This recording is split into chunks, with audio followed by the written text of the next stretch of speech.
everyone, it's Pete here from the Pain Toolkit, and wherever you are in the world watching this, it's good morning or afternoon or evening. Thanks again for watching another video. Hey, listen, if you haven't seen the first video I did with this young lady called Chloe Kitto, by the way, to you. Good afternoon to you, Chloe. Hi, Pete. Good to be here again. Yeah, it's good to have you back. Listen, when we did that, we had just a general interview a few days ago. You were talking about, I'm a big, massive fan of OTs and how they can help people with long-term pain, etc. And one of the things you said that OTs covered, which reminded me was, which one thing isn't really covered generally is about sex and intimacy living with long-term pain. Now, when I was on my pain management program down there in Input, that was on the agenda, but apparently there wasn't enough time to actually go through it. But it's not so, I don't know about you, but I don't, I've been on social media now for some years, and I can't remember seeing anybody talking about pain and sex and intimacy. So, I think we both agreed that it would be good to do a dedicated interview on that today. Now, I know you did a survey, like a Twitter survey, and asking people what sort of things should we be talking about today. And I'll tell you what, rather than me going on about it, I'm going to hand over to you. I probably might, ask you a few questions as we go along. But can you just tell the guys on about the survey and explain how, from an OT's point of view, how you deal with this subject? Over to you. Yeah, sure. Okay. So we did a quick Twitter poll just to see what kind of topics people were interested in hearing about when it comes to sex and intimacy and relationships for people who have persistent pain. Now, this is such a huge topic and there really is a lot to cover. So we'll try and be as broad as we can, but as concise as we can within the limits of the video. But the topics that people were most interested in actually were, what is the OT approach? So I'll talk about that. Also, common difficulties that people with pain report to me, and I guess in my experience, what comes up mostly. Also looking at how healthcare professionals can raise the topic, and then some barriers to raising it or addressing it. So we'll try and cover those four things today. And I wanted to start in reverse order. So straight up, kind of barriers to addressing it. Pete, you kind of just touched on it then. It's not commonly seen. It's not discussed on Twitter. And actually, it's quite underrepresented in the literature for how much it actually is impactful and important across the kind of patients that I see. I would say 90% of people that I ask, and I ask everyone, say, oh yes, let's talk about that. But it's not strongly represented in conferences, in literature, and in academic conversations. So why is that? I guess it's an awkward topic. We can just call out the elephant in the room. Talking about sex with a stranger is awkward. It can be. And I think there can be a concern to maintain that professional boundary and how we do that in a professional way. Similarly, though, personal characteristics between the healthcare professional and the patient can be a barrier. So if it's a young male physio with a young female patient, or a young male patient, depending on the person's sexuality, or an older lady, or an older man, so an age difference potentially, or an older male physio with a younger person. There are a lot of just really real life characteristic-based barriers, as well as sexuality, spirituality, and things like that as well. I guess I'll jump to a little bit of advice to help people bring it up, to help healthcare professionals be able to bring it up with patients. I think just having a bit of a think about your engagement with sex and intimacy. So where does it sit for you, and how might that then be a barrier to discussing it with others? Would just be a quick piece of advice, I guess. Another barrier is just not knowing where to go with the answer. So if you did bring it up and the person said, oh yeah, my husband and I haven't had sex in a long time. Yes, can you help me? I think a barrier to having the conversation is then the healthcare professional going, where do I go from here? How do I help?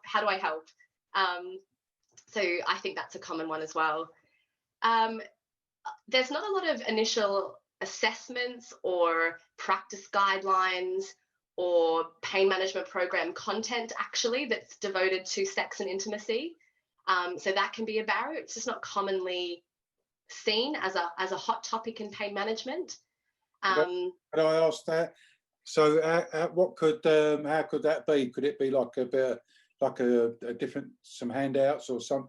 I know you, and if you get a chance to talk about it within the program, but would there be like some handouts or signposting to organise if there are such things as organisations about sex and long-term conditions? Yeah, I think that there could be. I think a lot has to be done though in terms of what people with pain want on those handouts. So I think that's a great actual research topic if anyone's interested in it. There's a lot of not a lot. There is some physical studies looking at kind of hip positioning in different sexual positions and what is more kind of biomechanically stable for a man in this position or a woman in that position. So you can get really down to the details of hip stability in different sexual positions. So there is literature on that. And I have actually given that out to patients who that was specifically relevant to. I guess it's just not all brought together. For some people, it's very psychological. So looking at self-confidence literature or trauma literature or handouts or information may be relevant to them.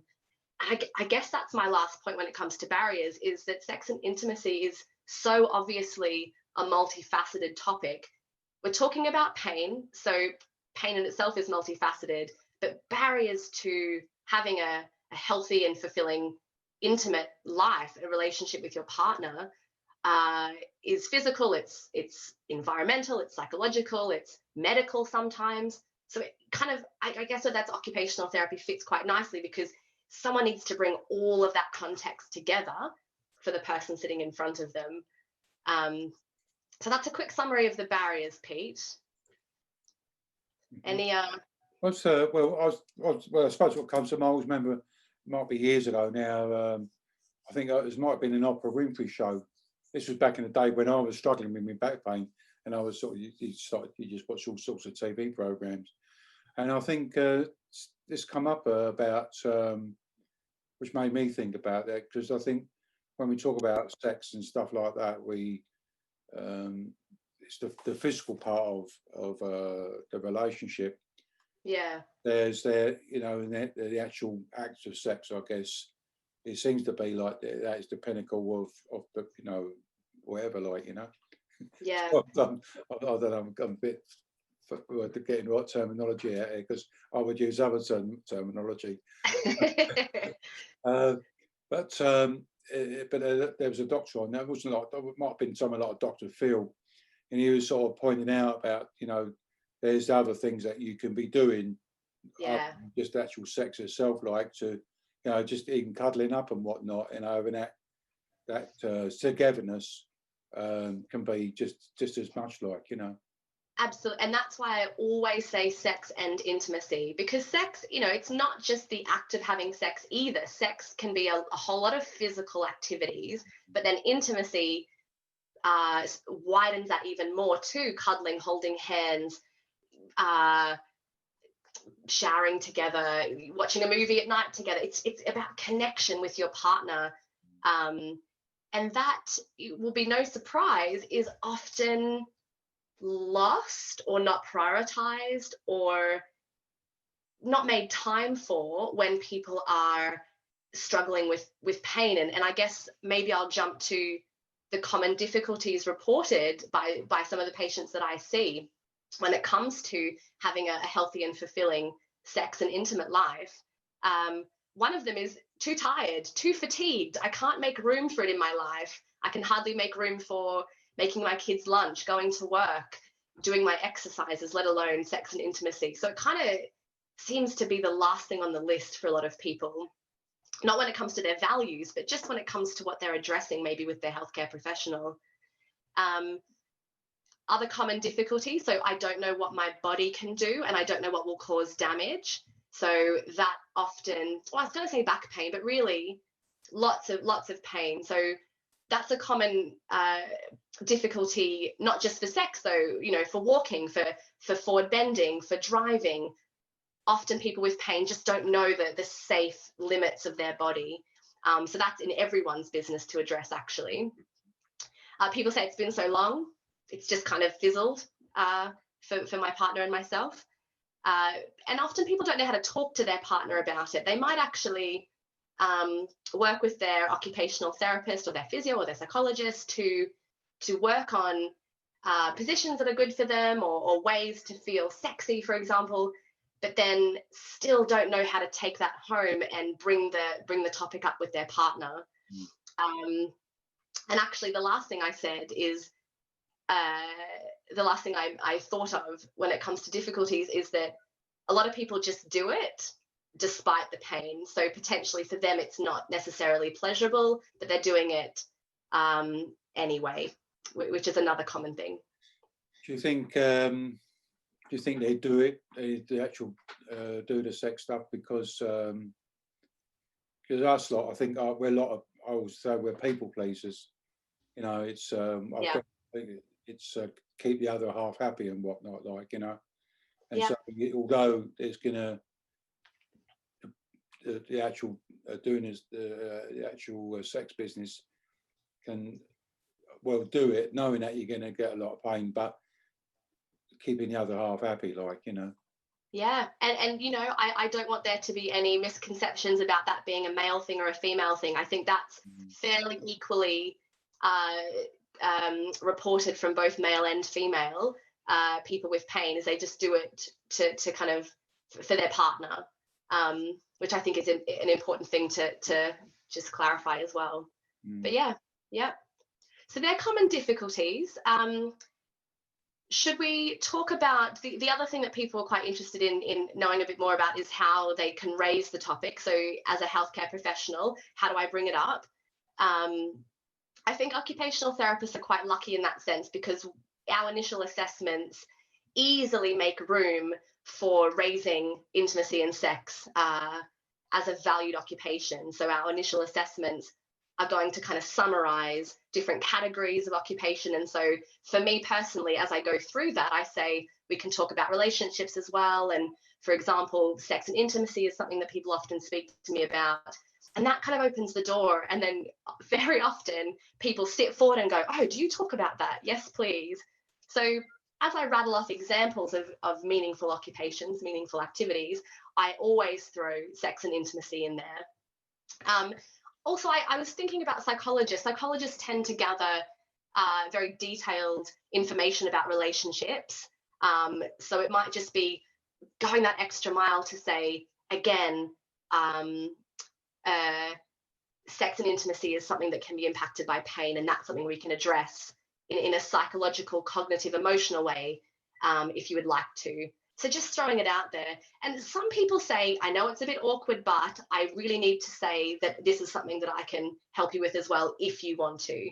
So even just calling out the awkwardness, if it is there for you, can often just make it less awkward. Sorry, go ahead. I was going to say, as I was sitting here talking about this stuff, I think when I update the pain toolkit, I think I'm going to have to add something in here. Like I can do it easily now because it's a digital version. Because as you're talking, I'm thinking to myself, I think I've missed a massive part of someone. I missed an important part out of someone's life, because if I don't talk about it, then who else? Because it comes back to what I said from the get-go. I just don't see anything about it. Saying that, I was thinking, there's on the website Health Talk Online, and years ago they used to go interview patients and whatnot, and they did actually ask me about my sex life and sex and stuff like that, and I was just saying, well, it's just it's as a challenges sort of thing, And I think, it didn't like. I know it's a bit of a corny gag, really. It didn't like. But but I don't. I think you know, when I look back in the day, like, you know, and when I was having sort of physical relationships, like it was, you know, even the you know, so the partner I had, I remember they had pain as well, like, you know, so I was always, Mm, you know, being mindful of, you know, that you know, you're just being careful, sort of thing, because the last thing you want to do is to stir up any pain. But exactly. I think what I'm going to do when I do a rerun on the toolkit, I'm actually going to, I think we'll have to do another interview with you, Chloe, about that, you know, just to actually include it in it, you know, because I think it's a massive missing part of people's lives, and we've got to start talking about this sort of stuff, like, you know. Yeah, definitely. And I think you again raised a really key point, is that if you don't talk about it, who is going to? And yes, I think that responsibility can sit with you, Pete, and your role and the voice that you have. But I say the same thing to GPs, physios, OT, psychologists, anyone working with people with pain. We were just talking about how to raise the topic. And I think that's just a challenging question for anyone working with pain, because kind of no one else is guaranteed to if you don't. And if you kind of pass the buck, you know, the buck just keeps being passed. So I guess that was my personal commitment to myself and the people that I work with who have pain, is to always bring it up, because if I do, then I know it's been asked at least once. But if we all make that commitment, then maybe the person isn't going to be comfortable the first time someone asks them, but then the next healthcare professional will, and et cetera, et cetera. So I think it does deserve a little bit more spotlighting. If I may, though, the last thing I wanted to say about raising the topic, Pete, is working with a lot of physiotherapists, as I do, both as a lecturer and as a colleague. Best practice in physio at the moment is about taking that kind of mechanistic approach, you know, site of the pain approach, and expanding it into functional activity. And so sex is a functional activity. If we're looking at back pain, if we're looking at forward bending, if we're looking at hip stability, knee pain, mobility, often when you do goal setting, you say, you know, talking about walking or doing your shoelace up or something, is there room to say, you know, does this impact your intimate life, your relationship with your partner? Might that be a functional activity that we can focus on as well? So actually, I just wanted to specifically cover the OT, physio, and psychology when it comes to raising the topic, because actually it fits within all of our models of practice. Mm. Well, I'll tell you what, Chloe, it's really this is. I'm sitting here thinking, why didn't I think about including this before in the toolkit? Why haven't we been talking about this before?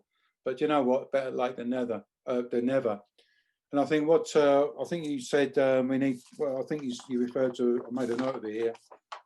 You know, when I asked about the handouts, and I'm gonna, rather than me, you know, tell people what I think needs to go in the toolkit, you know, to talk about sex and intimacy. I think I need to do some ask the people out there, you know, can be anonymous. So Yeah. of course, you're someone with long-term pain, and what would you like to see? You know, when me and Chloe do another video about this, what would you like to see in the toolkit? Probably be just like one page. What would you like to see included in it? You know, about you know, what sort of information do you want, so to help you with the sex and intimacy business? I'll be, you know, this is probably one of the most important videos I've done in a long time, Chloe, and I'm really pleased that you brought it up the other day when we did the first video. So, have you got any? What would be the take-home message to your colleagues out there? You know, so you know, because you know, you probably know more than I. To me, I've never had a healthcare professional talk to me about sex and intimacy. So, and I'm quite. You probably guess I'm a bit of a chatterbox and stuff like that. Well, if they're not telling me, I'm quite, you know, quite broad-shouldered. Who the hell are they not talking to other people about it? They've got to, you know. Well, that, you know, you just took the words out of my mouth. That is the message, is that people are not asked about this and people want to talk about it. Sex is a very valued, functional, meaningful activity that is possible and totally doable when you have pain. And actually the approach, which we haven't had time to talk about this time, but no doubt another video we can do that will go into the OT approach, so to kind of make it a bit more tangible, like what can I do to help someone who has pain improve their sex and intimate life. But it's like approaching every other functional activity. It's the same as walking, the same as going to the shops, the same as driving a car. It's the same kind of formula, shall we say, but just on a topic that's a bit more awkward, but it's not more complex. So hopefully our next video will tease that apart a bit more. Well, we can do another video, but I'm just thinking here off the top of my head as well. You know, if I was a healthcare professional watching that, okay, I'd watch another video, what these guys are going to be doing, but really, where can I get really in-depth information about it? I mean, are there such things as workshops? You know, where could I go and attend a workshop to learn more about this in more depth? I mean, do these workshops exist? No, I shouldn't say no, not that I know of. If they do, please let Pete and I know.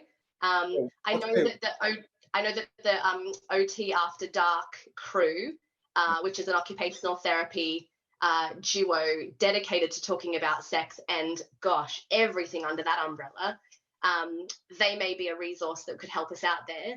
But I just don't think people are comfortable to go so far as to run workshops. I know a lot of occupational therapists do it within their normal therapy privately, but maybe not as so public as workshops. Would you run one? Yeah. Oh my gosh, yes. So, okay then. What about then? I perhaps we should. Drumming me on business. I've got a camera. But what I'll tell you, you know me, I'll tell you what. Let's go for it. I mean, if I was to let's put it out there, and we could do like a weekend work. Well, so a Zoom workshop. I don't know, half a day or whatever. You know, you tell me how long you need. Yeah. But so can we take it that if people are interested, and I could organise a workshop with Chloe and attend it, and you can do everything in more detail rather than just run on like a 15-minute work video. Yeah, because it does need, you know, one of my biggest points is that it's so individualized. It's so individualized, and we, as a therapist, I need to understand the context of the person sitting in front of me. So even doing a workshop, which would be great, we may not get down to the kind of nuances of someone's context, but we can plant the seeds and as we always do, promote self-management, hopefully upskill the person to take a couple of steps forward into this area of their life to improve it. So in other words, perhaps within the workshop, how to approach the subject, you know, give the content of what you talk about and stuff like that. Hey, listen, guys, you know, Chloe, I just think this is a really a plus. You know, do you know what? I was saying to myself down in the gym this morning, I wonder what my day's going to be like. What was I going to be talking? Sex and intimacy? No, but there we go. I'll tell you what, I'm really pleased, and it's put some wind in my sails, because, you know, sometimes you think about have we covered all the bases in self-management, and today's proven no, we haven't. And this, to me, is a massive big piece of the jigsaw that's missing. So let's see if we can do something here, make a difference to other people. Chloe, it's been really cool. And listen, I know you've been unwell these last few days, and I'll tell you what, you're one awesome babe. I mean, you're rocking and rolling. You Aussies, mate, you're tough. And, that's true. We're a special bunch. And I know you've been under the weather with this flu business and whatnot. And I see us blokes, mate. But I'll tell you, you're tough as nails, mate. I love it. Cheers. So, yeah, listen, thanks for everybody for watching. It looks like we're going to be doing not only another video, probably another one or two, one for the toolkit, another one of these. And it looks like we're going to be doing a workshop. If you're interested, contact me via the website. It will be on the link, etc. Chloe, it's been really, really cool. I love talking to you, baby. Thanks, Pete. So it's really nice that you've got such a nice way about you. Oh, now you get the messages over there. You're great on camera as well. You're awesome. I love it. So everybody, listen, this is we're doing this, making this just before Christmas. So If you're watching it before Christmas, massive season's greetings to you. And if you're watching it in the new year, happy and healthy 2021. Take care, everyone. Chloe, season's greetings to you, baby. I love it. And you, Merry Christmas. Take care, guys. See you now. Ciao.